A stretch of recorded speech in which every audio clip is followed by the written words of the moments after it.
What's up, CineNerds? I'm JP Cross, And a- I'm Ryan.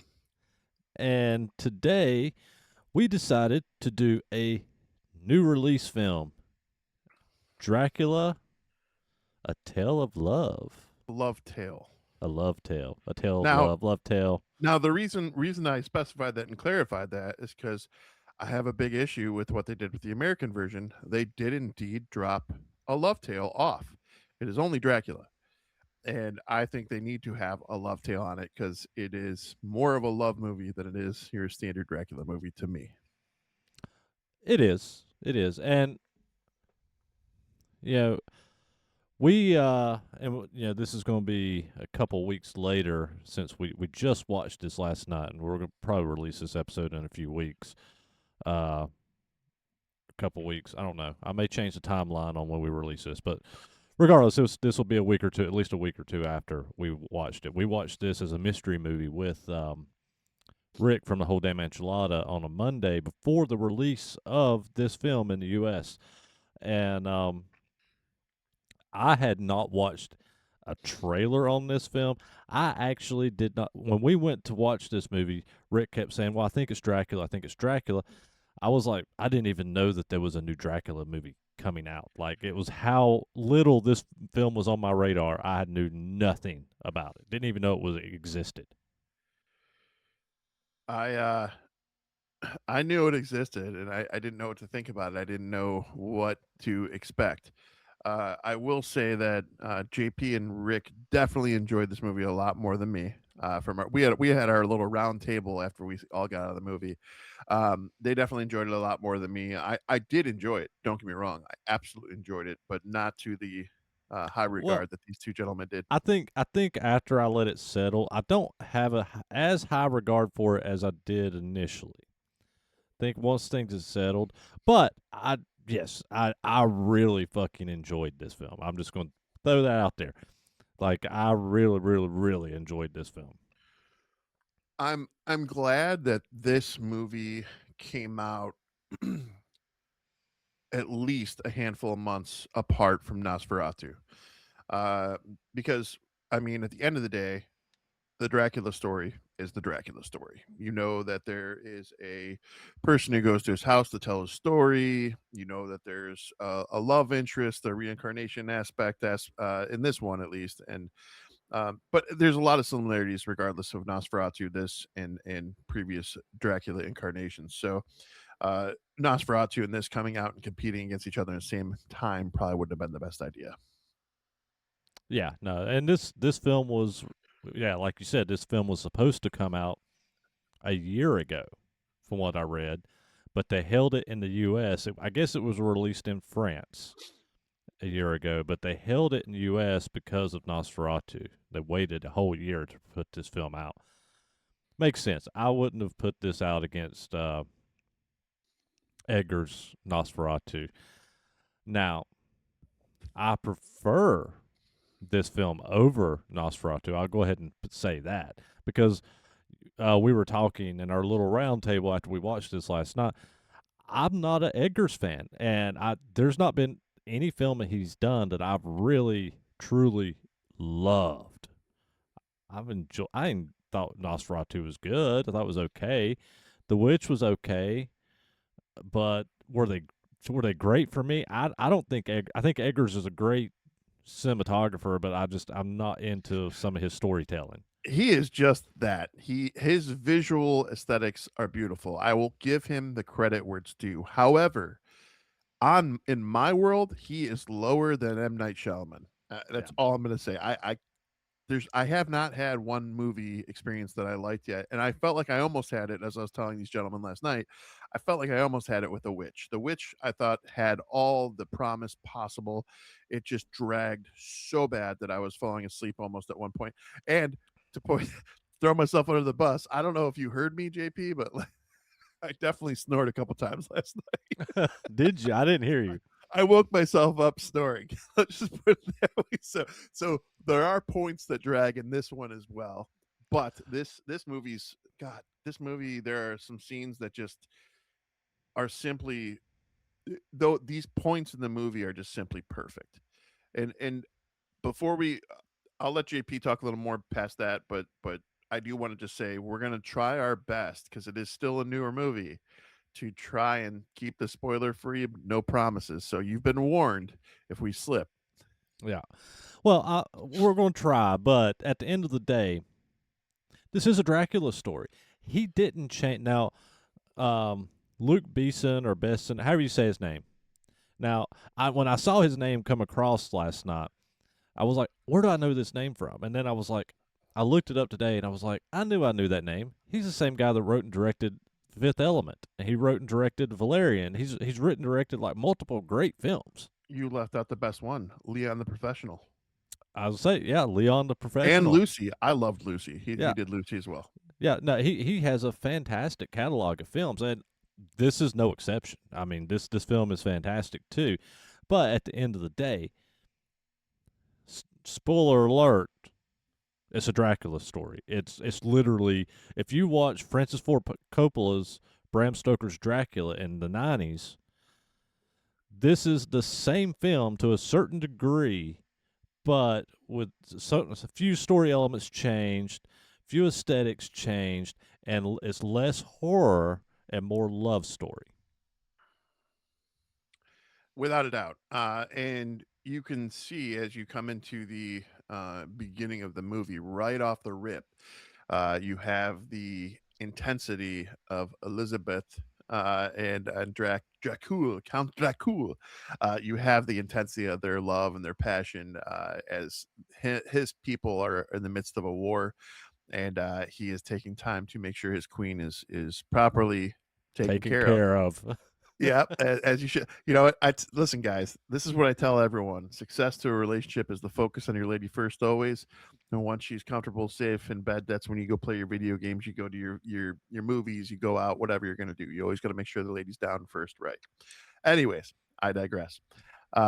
So yeah, the love story is established, and you see some of the stuff from the trailer is right here in this very beginning.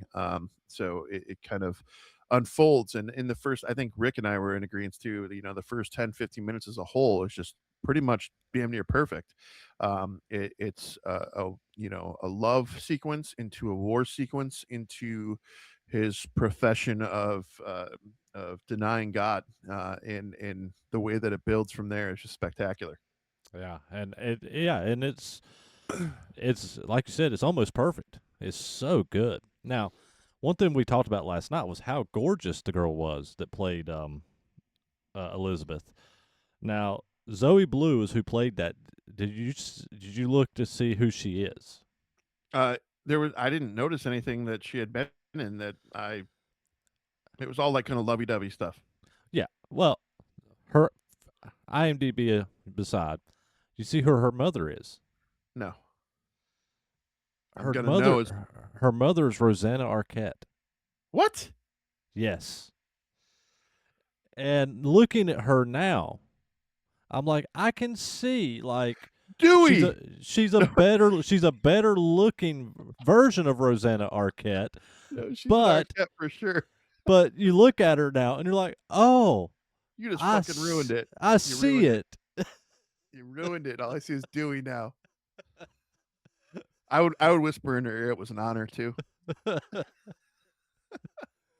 No, She is definitely gorgeous. She is definitely a without a doubt. gorgeous woman. And as soon as I saw that Rosanna Arquette was her mom, I was like, I kind of went back and looked, and I was like, I can see that now, Yeah. And the guy who plays Dracula, which is Caleb Landry Jones, and I told Ryan last night the whole movie I was watching this, I was like, I know this guy. Well, he played Banshee in X-Men First Class. And he was also the clerk in the little convenience store in The Dead Don't Die. He's Um, also in a movie that I'm dying to see that I haven't seen yet. It's the Tom Hanks Apple movie called Finch. I want to see this really bad. It's a sci-fi future movie. yeah, I haven't seen that one either. But Caleb as Dracula, man, I loved him. I actually really, really enjoyed him as Dracula.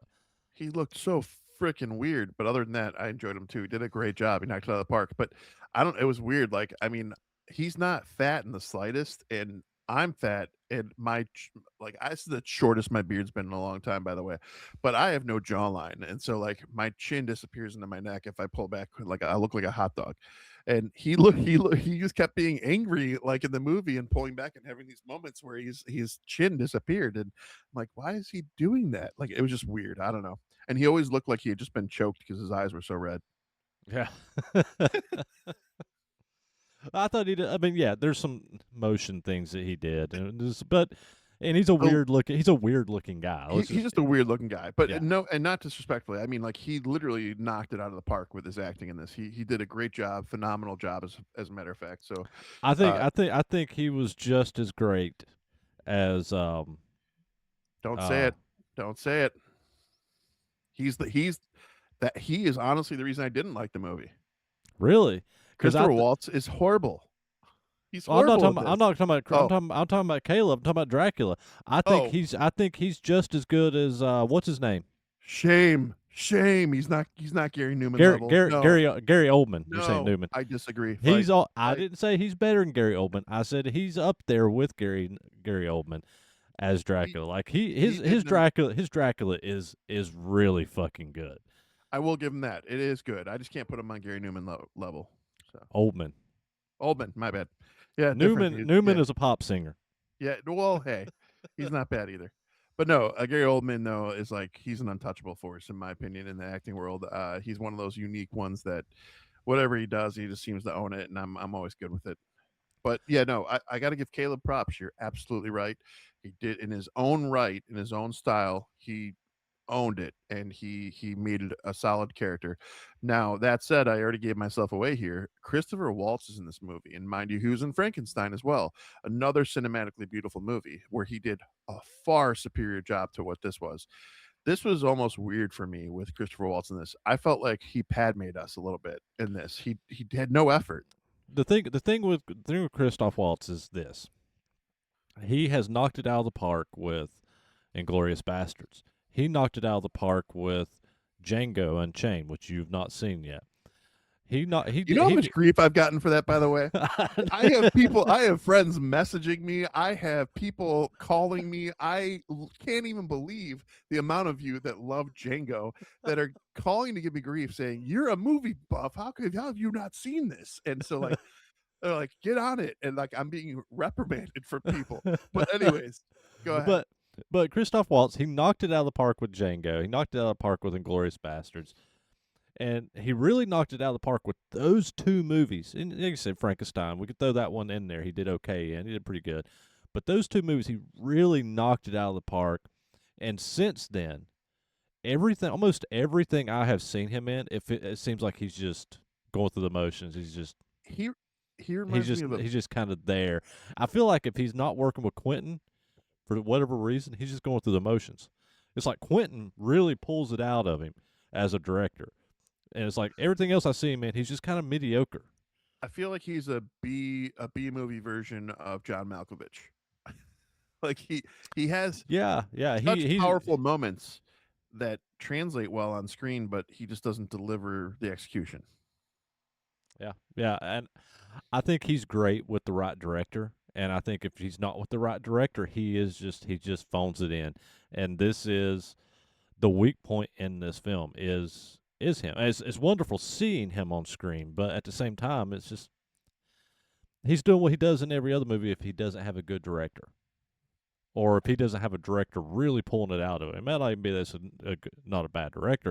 If he doesn't have a director that pulls that out of him, I feel like he just phones it in every other movie I see him in. Um,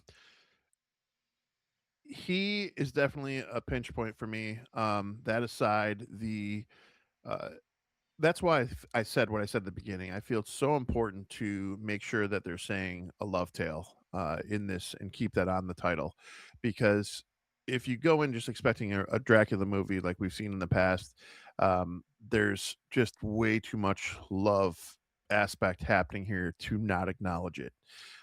So it that if you don't put that on it, it's rough. So that, and then I did dig a little deeper. There's some historical errors and inaccuracies in this movie too that now it's bothering me. Oh well, Um, like Vlad the Second. Yes, should be Vlad the Third, who was the Yeah, Impaler. yeah. The date of death was off by 30 years for Vlad II, and there's numerous little things that definitely sat with me a little rough.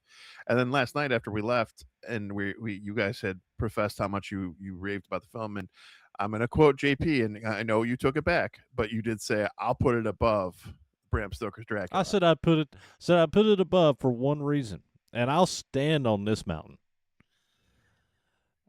Keanu Reeves. Francis Ford Coppola's decision to cast Keanu Reeves, or the studio's whatever happened with casting Keanu Reeves as Jonathan and Francis Ford Coppola's Bram Stoker's Dracula, was a travesty, and I don't think anybody can argue that with me because his fake surfer guy British accent, and I'm not bashing Keanu Reeves, but I'm going to bash him for the Dracula film. I love Keanu Reeves, but I can ca- deal with that one. casting him in Dracula was awful. It was an awful idea. He ruined the fucking movie. He ruined he ruined the greatest vampire movie that ever has been done. I think that if we're comparing apples to oranges, that Christopher Waltz did a worse job than Keanu in that movie. Oh, So I don't know about that's that. where Nah. I'm at with it. Like it's really bothers me too because man, we just reviewed Inglorious Bastards, and I really loved his performance in that. I really did. So I don't want to say that. I really want to give him credit, but I can't because he really even his like attempt like to bring comedy into the movie, like that was I was like, why did you do that? Yeah, yeah, yeah, yeah. He's not as bad as Keanu is. I'm I sorry, agree to disagree. but I agree that he is bad, and he is the weak link in this film, and it sucks to say because we know that he's such a great actor. Yeah, I didn't really want humor in my Dracula movie, no matter love story or not. And he tried to be comedic relief almost at times. And so that combined with the Disney gargoyles we get and the historical inaccuracies, there were some things here that definitely left it. They were left to desire. The good things though, I mean, I'll get right into it, is that this movie had some amazing sequences, some amazing, cinematography. Yeah, The sequence with the nuns, there's a sequence with nuns so in a good. monastery building they're basically building a tower because they are so entranced by Dracula, and they're building him up, and he starts feeding on like, it's so good. Like, Yeah, those moments, those sequences, I think there's, like, 3, like, just stunning sequences of action, blood, Dracula the way you want him. Those ones, they made up for anything else I really had an issue with, and that's why I'm holding this movie in such a high regard. I do feel good about it. I just wish there were some other things. And then, let's see, I want to say right here, standout performance, and it's somebody we've not talked about yet in this film. Matilda De Angelis, I think is how you say her name, the girl that played Maria. And Maria in this film is essentially kind of the Renfield character, but she's a vampire. And her you're performance, talking about the redhead? yes. Oh, I love her. Yeah. So her performance though was amazing. Like when she was chained up in the asylum, and like her performance in that was amazing. Then once she gets out, her excitement for everything is so dramatic and over the top, but it works. Like I thought that her performance was fantastic, and I think we talk about the Dracula performance and this and that, or how bad Christoph was Waltz it was in this film. I I want to mention how great the Maria character was in this film because she was kind of a gem in this. When I did the announce or the, award recognition, for Hilda Immaculata, in my mind, I've kinda dropped actresses out of the equation. I feel like they're all actors. I it just they're, so but if I were to do a best supporting actress at this juncture in '26, she definitely deserves a shot there because you're right, she knocked it out of the park. She was great.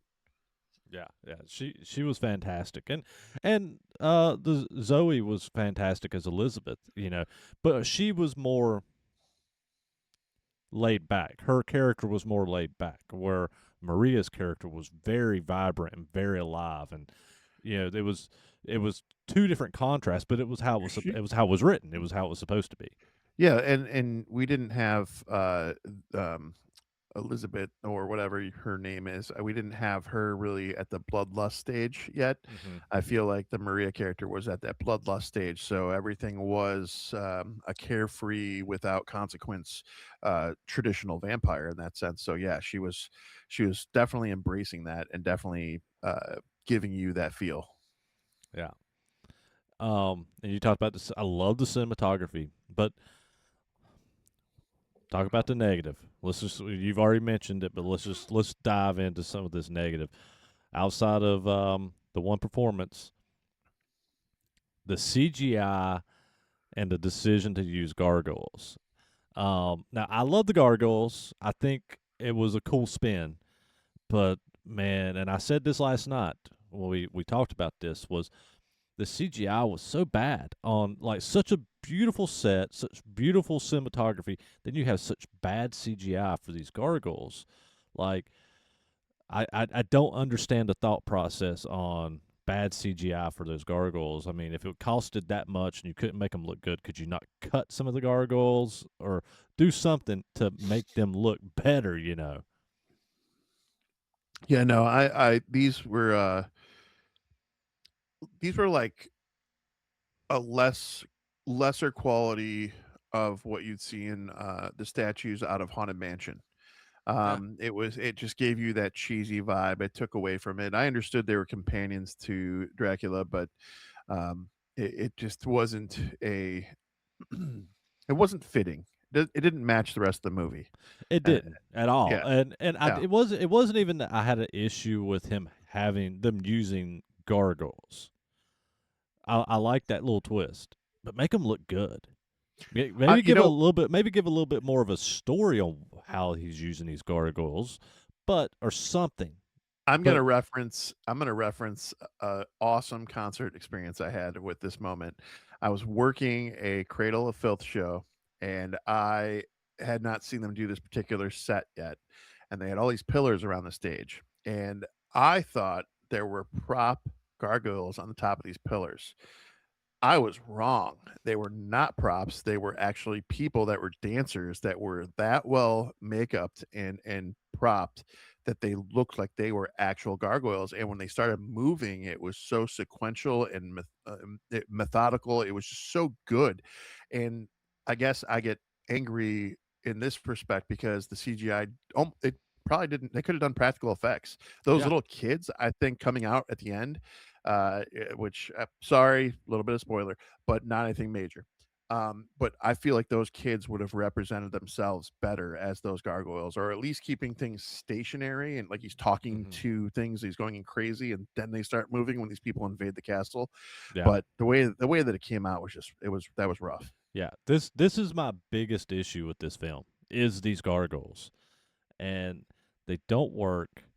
And even when we get to the end of the movie, and this military that they actually get these all these soldiers actually going in and attacking this castle on top of with the priest and the doctor and your normal cast from the Dracula films or Dracula books.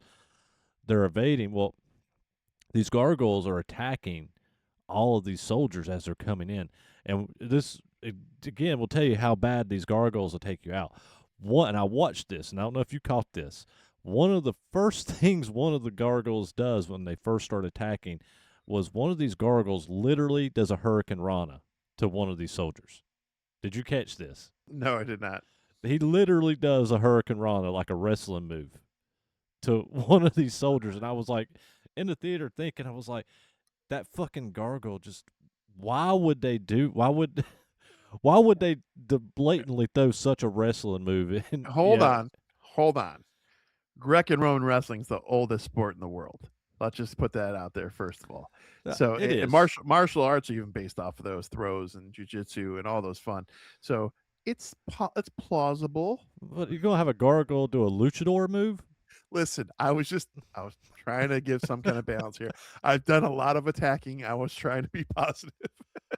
How many times have you jumped on somebody's shoulders and flipped upside down with your legs to flip them? I don't know. I How many agree, times and have you is the bigger question. You seem like you seem like you're like, "I know it can't be done. I've done it." oh no, it can be done. Seen it done many a times. I've just never seen gargoyles do it. Yeah.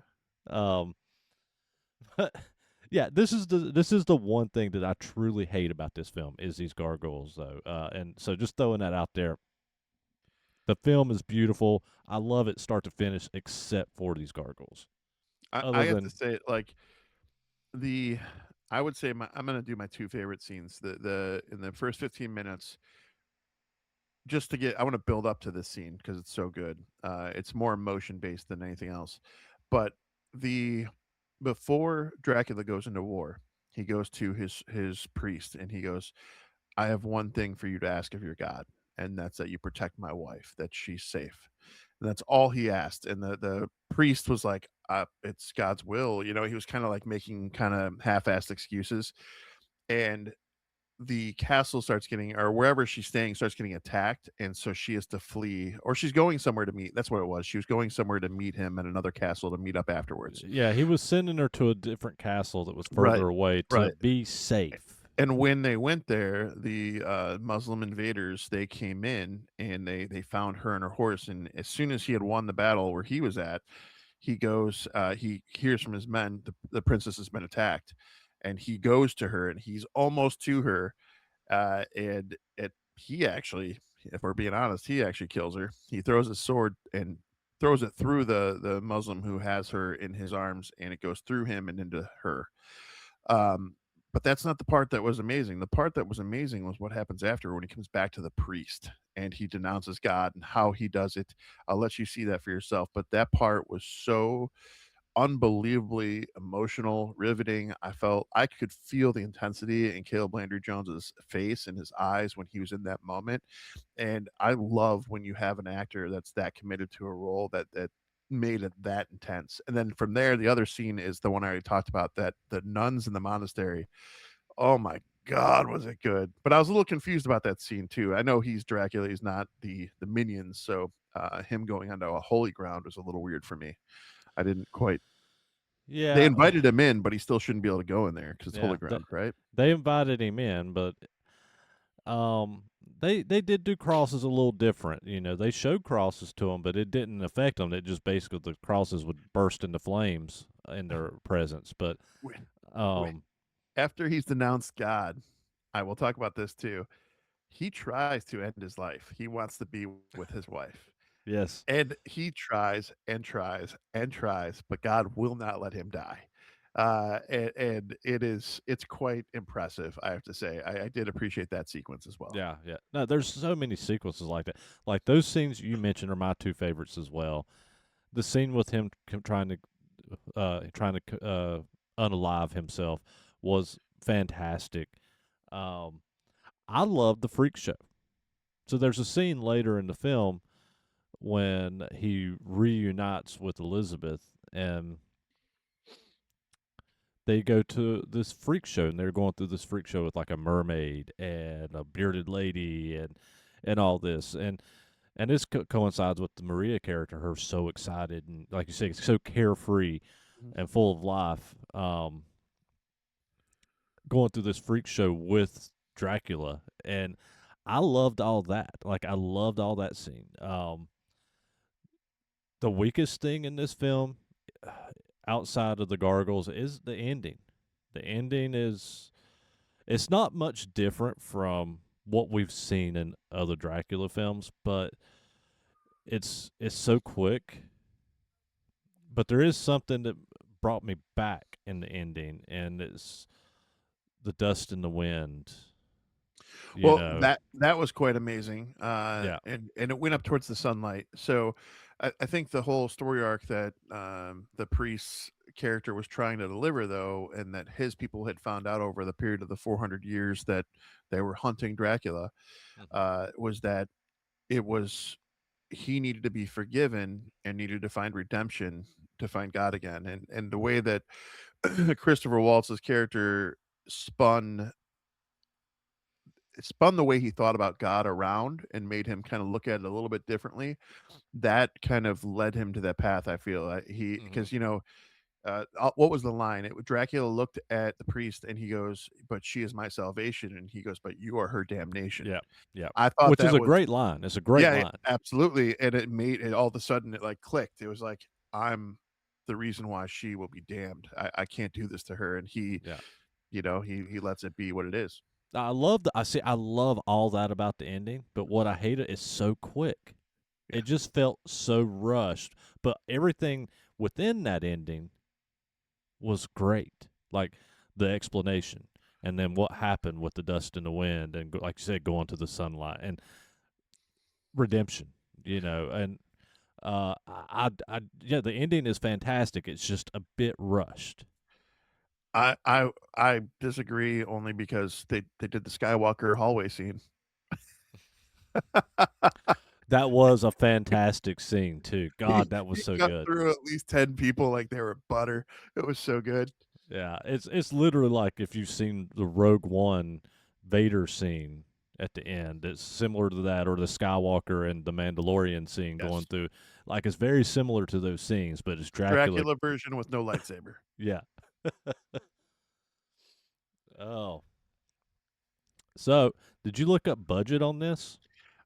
So I couldn't find a budget. There was no budget established yet. I Uh, found one. I oh, found the budget. I found one, or is it's estimated at 45 million. I can't guess anymore. Is that it? Oh, sorry. You said I should have. I should have. Yeah, Good. I messed up. Would It's you all like to guess? I've done it. What's that? Would you like to guess? No, I'm at 45,000,000. Yeah, yeah, it's good. Wow, you Uh, got it. but I did see there was a number for, it's what it's made so far, even though it's not released yet technically. I think it was sitting around like 30,000 just for current. I saw that because, um, and you know what I think? Because there was a theatrical release of this in Europe last year or in France. And so I'm assuming that that number is from over there from last year. So Um, no, they didn't give 2 shits about this movie then. so yeah, so I don't think that we've gotten any fresh numbers on, because obviously this movie, like I said, the movie's out now that we're talking about this film, but the night that we're recording this movie actually doesn't come out until this coming Thursday. But we got to watch it as a mystery film, so there is no actual numbers, current numbers for us as we're recording. But as this episode comes out, there will be updated numbers. So On so let's go further with this then. Let's guess what we're gonna end up at for this movie. We can review it some other time. Okay. Now I'm gonna be honest with you. I love this film, and we'll get to that in a minute on how much I actually love this film. But unfortunately, I think this is bad timing. Still, they pushed it a year because of Nosferatu, but we're looking at Strangers Chapter 3. We're looking at Scream 7, all coming out within the next couple of weeks. I feel like this is going to bomb. I feel like 20, 30 million. It's a lot to contend with Scream 7 and with Strangers, but I do feel those are very niche, and I do feel that, I mean, Scream obviously is a larger setting than Strangers, but still, I think Dracula's still an old school. It's a staple. It's got. I mean, you know what you're going into, so you won't be necessarily let down. So I'm gonna go a little higher. I'm gonna say this movie pulls in. Let's go 79 to 70 to 80, 75 to 85 mil. Let's do that. Yeah, I just don't see it because I don't see no, I hadn't seen the trailer, but I haven't been paying a lot of attention. So I just think there's not been a lot of publicity for this film. I could be wrong. I'm gonna stand on my 20 to 30 million, but um, I'm gonna I be don't. real honest. Dracula Untold was pretty damn good, and they're about to start working on the sequel of that too. So I'm kind of pumped. Oh, the what's his name's the one from the like 2010s. Yeah, They're it was in doing a that ballpark. sequel to that. Yep. Huh? Yeah, I went to the theater and watched that film. Yeah, I'm I will too. No, I'm no, my I know. I watched the original No, in the that's what I'm theater. saying. Me as well, but I'm saying I will go as well to see this, because I don't know why it was just a darker, better approach when I saw that. I mean, not Well, comparing it to this one, but yeah, there's things I liked about it, and there's things I hated about it. I was excited for a sequel because it put him in modern day, um, that they set up, which they were kind of back then they were setting up that Universal monster universe, and so I was kind of excited to see where it went. So if we are legit getting it, then cool. I'm here for it. But it is a different film than this. oh yeah, yeah. That's not traditional Dracula. That's just fictionalized. Not It's all fiction. I get it. I'm talking about from the book though. It's not. It doesn't hold those bounds. Let's get into ratings. All right, you want to go first? You want me to go? I can go first. So I pretty much already addressed my likes and dislikes with this. I do feel like there is a lot of similarities to Bram Stoker's Dracula. I mean, rightfully so. We know the book, we know the story, we know kind of the direction this story goes. I do feel that versus that one, I feel the cinematography was far superior for Bram Stoker's Dracula, and I do feel that that one was more scary. And so I do like that one more than this one. And I took when we did our little round table last night. I did take a lot of what you guys were saying in because I said I wanted to sit with this and digest this for a minute, and that was where I needed to. Wanted to sit with it because I definitely I'm going to be rewatching that as well soon. That said, though, there were a lot of weak points, a lot of things that fell short for me here too. Mainly Christopher Waltz and him trying to be funny. I didn't really need that. It didn't sit with me well. The gargoyles too were a little rough. But all in all, this movie is not bad. So I'm going 3.9 nerds for me. Okay, well, that's a great rating. Yeah. Um, so we've talked about it. Same thing. Christopher Waltz and the Gargoyles are what really hold this film back. But this movie is visually it's gorgeous. I love the look of this film. I love some of these scenes. Some of these scenes I think can be more iconic than what uh, we've seen in the past with some Dracula films. A lot of the Dracula films. Um, so the cast is fantastic.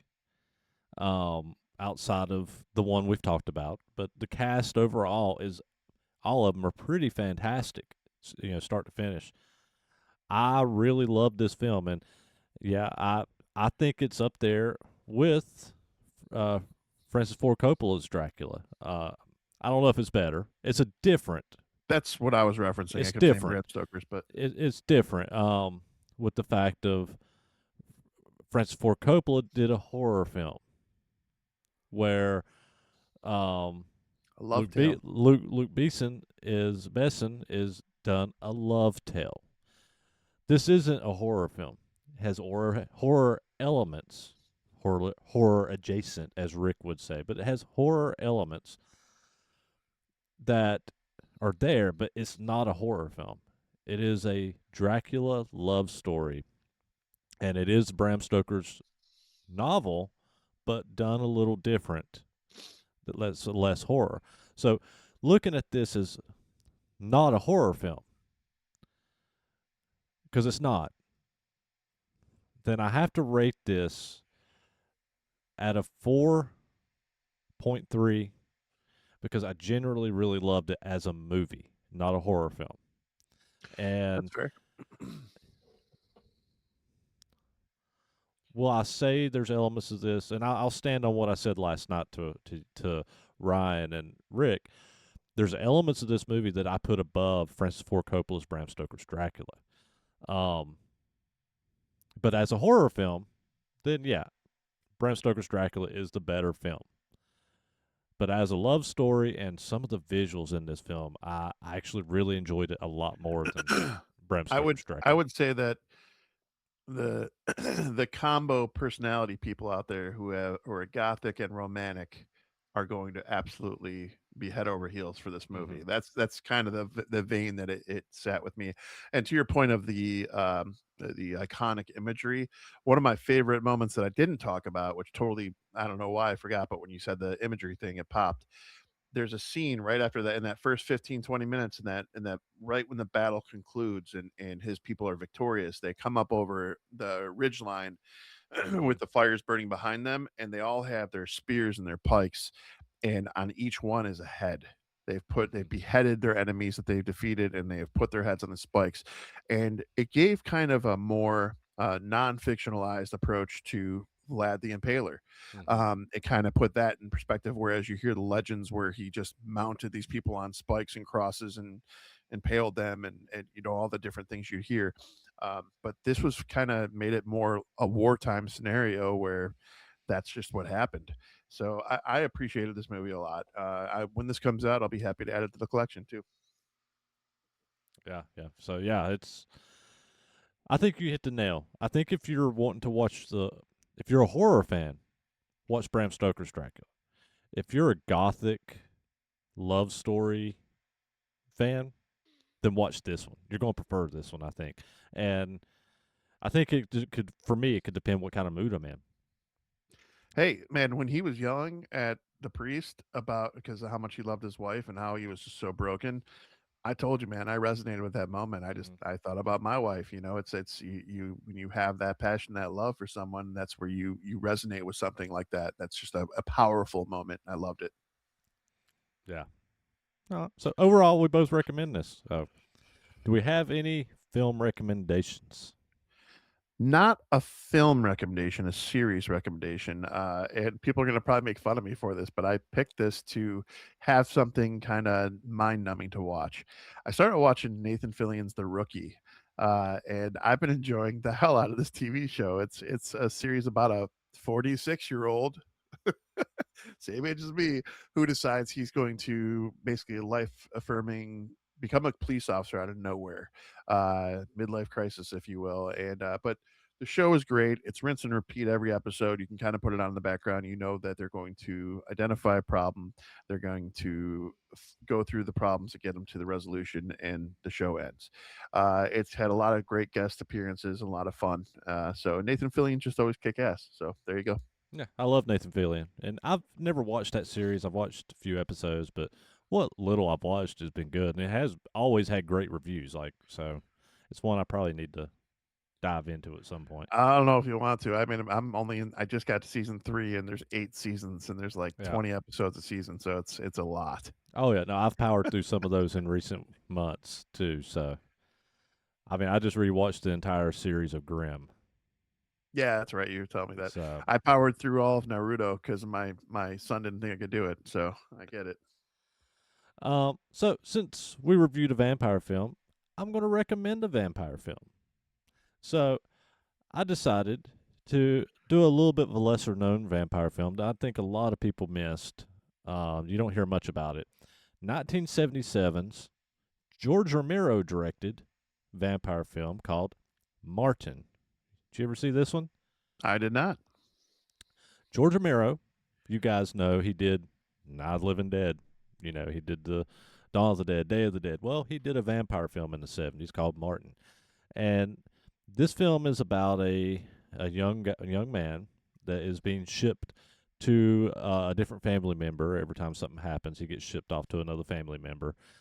And for most of the movie, you don't know if he's a vampire or not, or just a weirdo. But one thing he does is he takes these women, um, and he takes a razor blade because he doesn't have teeth. He cuts and drinks their blood. Um, so it's a little bit of a different twist, and I'm not going to give too much more away, but it's a different variation of a vampire, and it's a very cool vampire film if you've never seen it. George Romero's 1977, Martin. Sweet. And on that note, CineNerdsPodcast.com is the website. We got over 100 plus episodes up on there. If you're just learning about us or just coming across us, go check out some of our backlog episodes. There's lots of top 5 lists in there too, so go check it out. go ahead and hit like on the premiere video itself, on the actual YouTube video. Share this. Let people know we're out here. If you know people like movies and they want to hear something good, great, we got them. Um, oh yeah, I guess there's a merch store too. You want to talk about that this time, JP? Well, there's a merch store on there, and we have signed posters on the website. We have, if you get into our actual merch page, we have a merch store, a separate merch store from there that has T-shirts, hoodies, koozies, coffee mugs, keychains. There's all kinds of stuff. There's just go on there. You can look. You can order. You know, cool stuff. So also talking about the YouTube. We also have all this stuff on audio podcast sites, apps. So we're on Spotify, we're on Apple Podcasts, we're on Amazon, we're on all the major podcast apps, and Pretty even the much small all ones. your audio listening pleasures. So if you're listening to us on any of those, if it allows you to leave a comment, leave a comment. If it allows you to write a review, write us a review. So it's always much appreciated, and it helps us build and actually reach more people. The more people that write the reviews on these pages, the more people we start reaching. So, thank you. You done on the soapbox? No, I'm do it all the time. Until next week, guys. Later. Later.